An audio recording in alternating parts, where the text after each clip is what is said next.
Punjab കിങ്സുമായുള്ള IPL പോരാട്ടത്തിൽ Gujarat Titans പൊരുതി വീണതിന് പിന്നാലെ ക്യാപ്റ്റൻ ശുഭ്മാൻ ഗില്ലിനെ രൂക്ഷ വിമർശിച്ചിരിക്കുകയാണ് ഇന്ത്യയുടെ മുൻ ഇതിഹാസ ഓഫ് സ്പിന്നർ ഹർഭജൻ സിംഗ്. ഈ മത്സരത്തിൽ ഗില്ലിന്റെ ഒരു തീരുമാനത്തെക്കുറിച്ച് എത്ര ആലോചിച്ചിട്ടും മനസ്സിലാവുന്നില്ലെന്ന് അദ്ദേഹം തുറന്നടിക്കുകയും ചെയ്തു. ഈ മത്സരത്തെക്കുറിച്ച് സ്വന്തം യൂട്യൂബ് ചാനലിൽ സംസാരിക്കവെയാണ് ഗില്ലിന്റെ ക്യാപ്റ്റൻസി പിഴവ് ഹർഭജൻ സിംഗ് ചൂണ്ടിക്കാട്ടിയത്.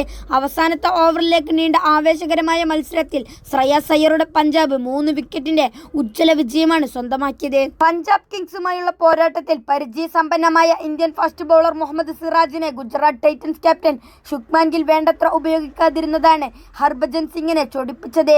കളിയിൽ വെറും 2 ഓവറുകൾ മാത്രമേ സിറാജ് പന്തെറിഞ്ഞുള്ളൂ.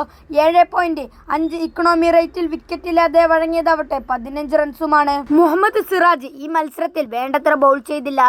ഇത് എന്തുകൊണ്ടാണെന്നത് എനിക്ക് മനസ്സിലാവുന്നില്ലെന്നും അദ്ദേഹം പറഞ്ഞു. അദ്ദേഹം 2 ഓവർ എറിഞ്ഞിരുന്നുവെന്നും ഇനിയും കൂടുതലായി ഉപയോഗപ്പെടേണ്ടിയിരുന്നു എന്നതുമാണ് എനിക്ക് തോന്നുന്നത്. പക്ഷേ എന്തുകൊണ്ട് സിറാജിനെ കൂടുതൽ ഓവറുകൾ എറിയിക്കാതിരുന്നത് പരിക്കുകൊണ്ടാണോ അല്ലെങ്കിൽ മറ്റെന്തെങ്കിലും കാരണം കൊണ്ടാണോ എന്ന് നമുക്കറിയില്ല. എന്നാൽ അദ്ദേഹം ഇനിയും എറിഞ്ഞിരുന്നുവെങ്കിൽ അത് കളിയിൽ വ്യത്യാസമുണ്ടാക്കുമായിരുന്നു ഹർഭജൻ സിംഗ് വ്യക്തമാക്കി.